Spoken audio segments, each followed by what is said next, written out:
I am Marissa, 35, and I've been grinding as a software engineer in Denver for 2 years straight, overtime every weekend to save for my dream solo holiday in Australia. Everything was locked in 3 weeks of diving the Great Barrier Reef, hiking the Blue Mountains, and crashing in a quiet villa in Sydney. Just me and my spreadsheets of hidden gems. No kids' menus, no early bedtimes, pure recharge. Until my family decided my room was their free upgrade. They wanted me to cram into one suite with my sister's whole crew, her husband, and their 3 little ones because family bonds and sharing saves money. I said no, flat out. That was the spark. What followed was a storm I never saw coming. Silent treatment that dragged on for weeks, guilt texts at 2 a.m. and whispers about how I was abandoning everyone. They twisted every memory, every favor I'd ever done into weapons. And then, in one explosive moment, it boiled over. My mother crossed a line no one comes back from. I walked out, cut them off cold. No calls, no visits. Just me rebuilding in silence. 1 month later, I was finally unwinding in that Sydney villa, waves crashing outside when the doorbell wouldn't quit. I peered through the peephole. There she was, my mom disheveled from a 15-hour flight pounding away. "Baby, open up. We need to talk." Her voice cracked through the wood, desperate, like I'd stolen her whole world. I just stood there, heart steady for the first time in years. And then, I smiled, slowly pulled the curtain shut. If you can't forgive the people you once loved, drop your story in the comments. To understand that slap, you have to go back, way back to the patterns I'd ignored for years. Growing up in suburban Denver, where the Rockies loomed like silent judges over our middle-class block, I was always the fixer, the one my parents turned to when things got messy. At 10, while my younger sister Kayla, 4 years my junior, threw tantrums over dolls, I was wiping counters after dinner, listening to Mom Linda vent about her part-time shifts at the bank. Dad William worked construction, coming home bone-tired, so I'd heat up leftovers and quiz Kayla on spelling words to keep her occupied. It felt normal then, that quiet role of holding it all together. By high school, the lines blurred further. Kayla met her future husband Derek during her freshman year at community college, and they tied the knot right after she graduated. Their first kid, Caleb, arrived 9 months later, followed by Harper 3 years on, and little Nora another 3 after that. Kayla dove headfirst into motherhood, posting endless updates on Facebook about first steps and finger paints, while I chased a computer science degree at the University of Colorado. Long nights coding, internships at startups in Boulder. They built my resume, but family pulls kept me close. I've spent 35 years bending like that, haven't I? Take 3 years ago, a promotion dangled at a San Francisco tech firm, full remote perks, and a salary bump that could have doubled my savings. But Kayla complained the drive from Denver to her place was exhausting with the kids' car seats, so I turned it down. Stayed put in my cramped apartment off Colfax Avenue, closer to their chaotic cul-de-sac. Because of that choice, Sunday barbecues became routine, me flipping burgers while Caleb chased the dog. Harper smeared sunscreen on Nora's chubby cheeks, the air thick with charcoal smoke and laughter that always circled back to their milestones. Meanwhile, my own wins faded into footnotes.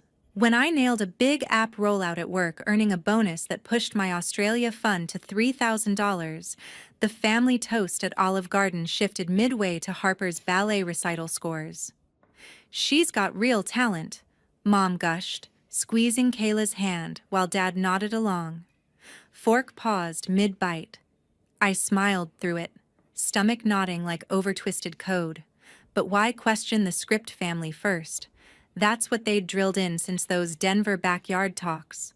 Voices low under the string lights as crickets hummed. The sacrifices stacked quietly, each one a debug I never fixed. Last spring, I'd planned a weekend hiking trip with college buddies up to Rocky Mountain National Park, backpacks loaded, trail maps printed. But Caleb's birthday fell smack in the middle, a pirate-themed bash with balloon swords and a cake the size of a shield. You can't miss it. Kayla snapped over the phone, her voice edged with that familiar plea. The kids ask about Aunt Marissa every day. So I canceled, showed up with wrapped Legos instead, spending the afternoon corralling Nora from the bounce house while the group chat buzzed with photos of my friends summiting peaks I could have touched. Even holidays bent to their rhythm. Thanksgiving dinners, once at our traditional 2 p.m. slot with Dad's carved turkey, and Mom's cranberry relish now kicked off at noon to sync with Nora's nap schedule. Christmas mornings always at Kayla's because the little ones shouldn't wait to open gifts. I'd arrive early helping string lights on their sagging garland, the pine scent mixing with baby formula while my own quiet traditions like sketching trail ideas by the fire gathered dust. Why did I keep saying yes? This wasn't love. This was leverage. A slow compile of expectations I'd run for decades without crashing. They'd target my savings next. I sensed it even then, the $3,000 earmarked for Sydney sunsets and reef dives, not crowded suites with spilled juice boxes. But looking back now, clutching those faded family photos from a shoebox in my closet, the code clicked. They didn't need me as a sister or daughter. They needed an unpaid babysitter, a safety net woven from my threads. Enough. This time it would break different. I'd choose me. It got tested quick the very next Sunday when I finally spilled the beans on the family Zoom call. I'd been mapping this Australia escape for months, a 3-week reset away from Denver's endless gray skies. Picture it, a cozy villa tucked in Sydney's harborside mornings diving the turquoise Great Barrier Reef, with nothing but fish for company, afternoons wandering the misty trails of the Blue Mountains, notebook in hand, for sketches of eucalyptus groves. No group tours, no compromise on sunset timing. I'd even bookmarked a quiet spot in Cairns for stargazing far from light pollution, where the Southern Cross would hang like a private promise. Leaning into the camera that evening, laptop propped on my kitchen island with a half-eaten burrito bowl pushed aside, I hit share on my screen. Guys, check this out, I've saved enough for Australia. Solo trip starting next quarter. Who's jealous? The grid lit up with thumbs-up emojis from Mom and Dad, Kayla's face pixelated but grinning from her living room chaos, Derek nodding beside her. Caleb waved a toy boomerang in the background, Harper twirled an imaginary tutu, and Nora gnawed on a stuffed koala, her giggles cutting through the lag. Excitement bubbled at first. That reef sounds epic, Dad William chimed in, his voice gravelly from years on job sites. You deserve a break after all those late nights coding. But right on cue, Kayla leaned closer, her eyes sharpening like she spotted a glitch in my plan. Australia. With the kids learning about outback animals in school, Caleb just did a whole unit on kangaroos, real ones, not cartoons. She paused, tilting her head just so. What if we tagged along? Sharing your villa would cut costs big time. Derek's freelance dried up last month. We're scraping by on one income. Within hours, the barrage hit. My phone lit up like a server overload, texts stacking before I could even log off Zoom. Kayla first. Think about it. Harper's obsessed with those ballet shows down under. A family suite means more memories, less hassle. Can't you adjust for the kids? Attached was a link to a sprawling resort in Sydney, 6 beds and a kids' pool, nothing like my intimate hideaway. Derek followed up with a voice note, his tone casual but probing. Caleb's teacher suggested hands-on projects. Seeing the real deal priceless. Plus, it saves us airfare drama. Dad sealed it over coffee the next morning, pulling up a chair at my spot in the local diner, steam rising from his black mug. Sounds selfish, Marissa, dropping $3,000 on one person when we could stretch it for everyone. Your mother's already scouting family deals. His words landed heavy, fork-scraping eggs, as if scraping away my solo vision. Gut twisted like bad code compiling wrong. Was this coincidence or scripted? The kids piled on innocently enough. Harper's video call that afternoon, her face smeared with yogurt, piping up. Aunt Marissa, do they have princess castles in Australia?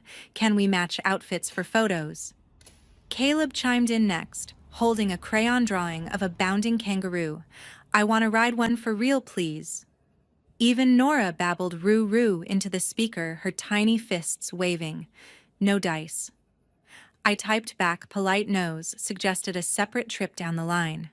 But the replies accelerated, Kayla forwarding educational articles on multi-gen travel, Derek quoting flight deals for 4, Dad muttering about family loyalty in our next check-in. It poured in, relentless, a coordinated front that felt too polished, too timed. This wasn't organic excitement.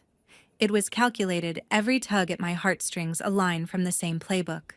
By Monday, my brother Kyle entered the fray, 38 single, and the one family member I'd always pegged as neutral, crashing on my couch after his latest breakup, spilling craft beers while I debugged his latest life glitch.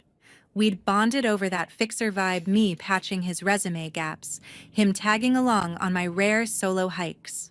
But trust, that cracked wide open when I found his email trail forwarded to Kayla. I'd vented to him privately months back, a late-night chain about the grind, the isolation, how family pulls left me running on fumes. It's like I'm the backup server for everyone's crashes. I'd typed attaching a half-joking spreadsheet of my sacrifice ledger. Harmless catharsis. Kyle replied with emojis and, "Hang in there, sis." Now screenshots of those exact messages flooded the family group chat, his note attached.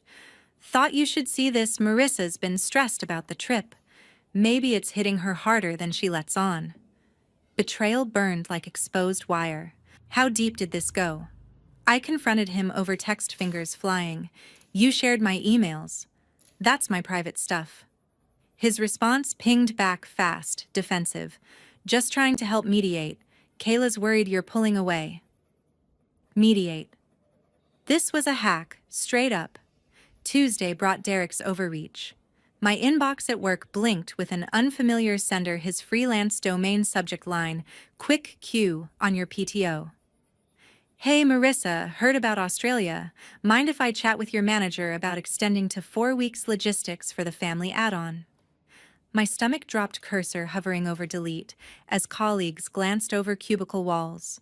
He'd CC'd HR by mistake, or maybe not.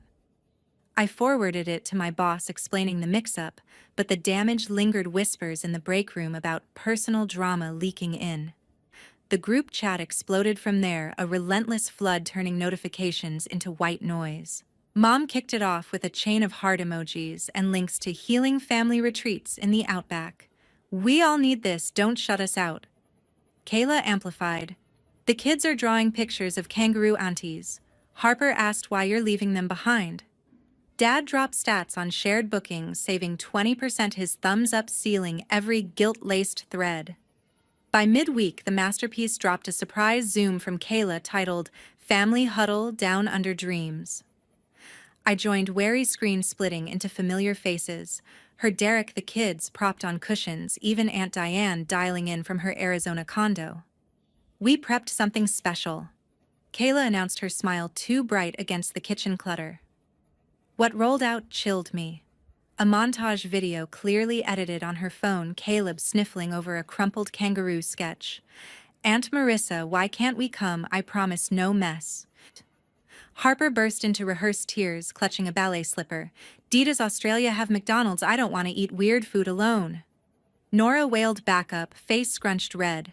Derek's arms steadying her as the clip looped on koala plushies and tear-streaked cheeks. Sniffles echoed through speakers, Aunt Diane murmuring, "Poor things," in the chat. Kayla muted briefly, eyes locking on mine. "See, this isn't about money, it's about us." But the cuts were too clean, the sobs timed just right. This web trapped me, threads from Kyle's leak to Derek's probe pulling taut. I logged off, shaking, bolted to the office bathroom, splashing cold water on my face as sobs hit quiet and fierce. Back at my desk, the quarterly report blurred lines of code swimming deadlines slipping by an hour before I caught it. I've debugged worse crashes, but this personal malware rooting deep. That night, I dialed Jordan, my best friend since freshman dorms, now a therapist in Seattle, her voice steady over the line. "Lay it out," she said. No fluff. I did the emails, the call, the video. She paused, then. Textbook family manipulation. They're love bombing with kids to override your no. Classic enmeshment, stand firm, or it'll compile into resentment. Her words anchored me a firewall against the flood. But the web held waiting for the next tug. The huddle escalated into full ambush that Friday night, a week after Jordan's warning when Mom and Dad called an emergency Zoom from their living room. I clicked join from my couch, the app's chime cutting through takeout wrappers, expecting more tears or links.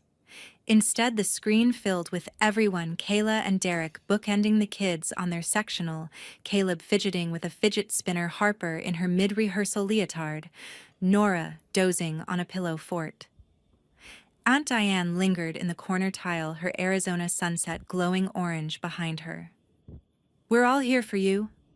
Mom Linda opened, her voice honeyed over the floral blouse she'd worn to church. Dad, William, nodding solemnly beside her, hands folded like at a board meeting. Kayla took the reins, sharing her screen to a polished deck titled Our Shared Adventure Down Under. Slides flipped stock photos of family selfies at the Opera House, pie charts on cost savings, with my $3,000 as the star, bullet points on educational wins, like kangaroo safaris for Caleb's report card boost. "This isn't hijacking your dream," she insisted, cursor highlighting a mocked-up route. "It's expanding it for us." Pressure built like a full-court press. Dad leaned in, his face creased under the lamp. "We've chipped in for the sweet deposit, already refundable, but shows commitment. Family first always." The kids stirred on cue, Caleb blurting, "Yeah, Aunt Marissa, I won't touch your stuff." Harper added a plea, "Please, ballet in the bush. Sounds fun." Even Nora woke, rubbing her eyes and cooing Aussie from a script Derek mouthed silently. I gripped the mouse, knuckles whitening. "This is my solo recharge. No sweets, no adjustments." Mom's expression softened to hurt eyes welling, as she always did to close deals. "Sweetheart, think of the memories. You're breaking our hearts here." The chat bubbled with Aunt Diane's, "Listen to your mother," and Kayla's rapid-fire emojis, hearts cracking like fragile code. Line crossed. As the screen froze on a slide of cartoon koalas hugging, Mom's voice sharpened. "Selfish girl, after everything we've given." Her hand flew across the table in a blur, the slap echoing through my speakers like a dropped mic cheek, stinging phantom on my end. World tilted like a crashed app, pixels scattering like I reclaimed. No more. In that split second, I tabbed over to the airline site screen shared live. Fingers steady, despite the roar in my ears, I punched in dates, selected my Sydney villa, and clicked confirmation, notification popping, triumphant. "There," I said, voice level, as the booking email dinged. "Australia's locked. Solo. My dream, not ours."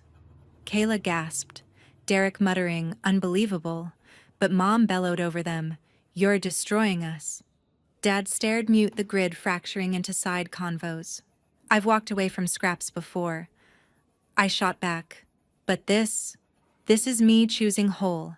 Declaration hung raw and final. No apologies, no backpedal. I ended the call, heart hammering, as I yanked my laptop shut.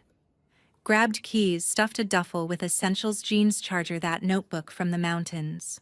Drove straight to a no-questions motel off I-25, the neon sign buzzing like unresolved errors. By dawn, I'd signed a lease on a fresh apartment in Lodo, far from the suburbs, pull blocks from my office, but worlds from their web. Cutoff came easily after that. Blocked the group chat, silenced individual lines, ghosted the voicemails piling up. Kayla's Facebook lit up hours later, a tearful post. "When one person's freedom costs a family's unity," heart shattered. Likes tricked in from distant cousins, but the comments crickets mostly. Those crickets turned to silence across the board, a quiet that stretched as my flight touched down in Sydney 2 weeks later. LAX faded behind me, and suddenly, the world expanded. No more group chat ghosts or phantom slaps, just the hum of Qantas engines giving way to harbor breezes.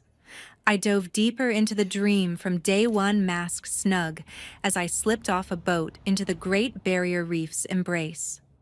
Coral gardens bloomed electric blue and pink, below clownfish darting like confetti bubbles rising around my mask in lazy spirals. No tantrums interrupting dives, no schedules dictating depths. Pure bliss, 2 hours floating weightless, surfacing only when lungs burned for air salt spray, kissing my grin. Days blurred into a rhythm all mine. Mornings kicked off with flat whites from a hole-in-the-wall cafe near the Rock's steam, curling up as I plotted routes on my phone. Afternoons meant pounding the Blue Mountains trails, boots crunching gravel underfoot, eucalyptus tang sharp in the mist-shrouded air. I'd pause at echo points, wind-whipping my hair, sketching jagged cliffs that plunged into valleys greener than code on a clean compile. Evenings unwound solo tapas in hidden Surrey Hills alleys, wine glasses chilled against my palm, laughter from nearby tables blending with buskers' guitars. I've chased sunsets before, but these fireball oranges bleeding into indigo, no one tugging at my sleeve for just one more photo.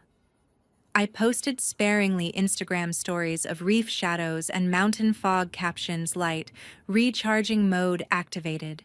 Views trickled from work folks and old dorm mates, thumbs ups without the undercurrent of judgment. Freedom tasted like that salt spray, sharp and alive. Back stateside whispers reached me anyway, filtered through the blocks. Kayla's Facebook feed, which I'd muted, but glimpsed via a mutual friend's tag, overflowed with missing family moments. Reels filtered shots of empty dinner tables, captions pleading unity over everything. But the comments, a slow poison. Cousins who'd liked her posts before now scrolled past one aunt typing, "Heard about the Zoom, sounds messy," before deleting. Gossip from that huddle video spread like Denver wildfire, whispers at church potlucks, turning to side eyes at Kayla's drama queen label. Derek's freelance gigs dried further, clients ghosting replies after the family situation leaked into small talk. Kyle's guilt call pierced the quiet mid-trip voicemail, timestamped 3 a.m. his time. "Sis, I'm sorry leaking those emails was stupid. I thought it'd smooth things, but I see now it just broke more." His voice croaked, trailing into static, a plea for absolution. I let ring, unanswered. Contrast hit hard, me hiking solo with lungs full of pine, while their implosion echoed in voicemails, mom's texts slipping through a glitchy block. "Come home, we forgive you," met with my swift delete. One package waited on my Denver doorstep upon return, a manila envelope from Kayla's address. Inside, Nora's crayon scribble a wobbly kangaroo with stick figure family smudges of red and green note attached in Kayla's scrawl. She misses her auntie, we all do. Tears pricked old knots threatening to reform, but I folded it away. Worth the fallout? Absolutely. Guilt whispered, but joy roared louder. This was mine, uncompromised. Joy roared until the doorbell intruded one evening toward the trip's end, shattering the villa's hush. I'd just uncorked a Barossa Valley Shiraz glass, cool against my fingers, when the chimes started insistent like unresolved pings in a stalled build. Peering through the peephole, heart skipping once before steadying, I saw her mom Linda framed in the humid glow of the porch. Light disheveled hair frizzed from the flight, waving a crumpled ticket stub like a white flag. "Baby, please open up. I flew 15 hours straight." Power shifted like a flipped switch. There she stood, the same woman who'd slapped resolve into me weeks back now, beggar at my gate. Eyes red-rimmed, voice muffled through the door as she rattled the handle. "We need to fix this. Kayla's falling apart. The kids ask for you every night." Her words tumbled, laced with that old honeyed plea, but the reversal hit clear from enforcer to supplicant, her floral blouse wilted like yesterday's arguments. I lingered, breath, even the wine's berry notes grounding me. What now? No rush to twist the lock. Instead, a slow smile tugged small private as I reached for the silk curtain. Inch by inch it whispered shut, blocking her desperate silhouette, the knocking fading to futile taps against unyielding glass. Back inside, the moment sealed it. No dramatic scene, no tearful unpack. Just quiet victory, cork popped fully now, sip deep and deliberate. I've rebuilt stronger since, but that pull, it marked the end of their hold. Months later, ripples confirmed the cost. Kayla's world shrank, ostracized at family reunions, whispers from Aunt Diane's circle turning her unity posts into punchlines, freelance circles drying as word of the Zoom meltdown circled back through Denver networks. Derek shouldered more shifts, their cul-de-sac barbecues, sparse kids' questions about Aunt Marissa, met with strained smiles. Isolation crept her Facebook feed, gone quiet, no more reels of forced cheer. Kyle's email arrived unbidden, forwarded through a work alias I'd set up post blocks. I get it now, the leak was the last straw. Therapy's kicking my ass. Wish I'd seen the damage sooner. Forgive. Attached a screenshot of his own boundary journal, pages of regret scrawled in blocky print. I archived it unread further, no reply threading back. Hoi Han echoed, but forgiveness, not mine to code. Victory bloomed elsewhere, chosen family thriving in the voids left behind. Jordan and I synced weekly Zooms, her Seattle skyline framing laughs over my latest trail finds, plans, hatching for a joint hike in the Cascades. Casey, my old dorm ally, crashed my low-dough spot for brunches, mimosas fizzing as we swapped stories of toxic fam hacks, her marketing gigs mirroring my code sprints in fresh starts. Birth family destroyed in the wake, not by malice, but by the weight of their own web threads snapping under ignored no's. You taught me worthless with every tug and twist, every family first that meant me last. I proved you wrong, not in shouts but in silence, in reefs dove and curtains drawn. Self-care isn't selfish. It's the clean compile after years of bugs. Boundaries aren't walls. They're the doors only you unlock. And loving from afar, healthier than chains disguised as hugs.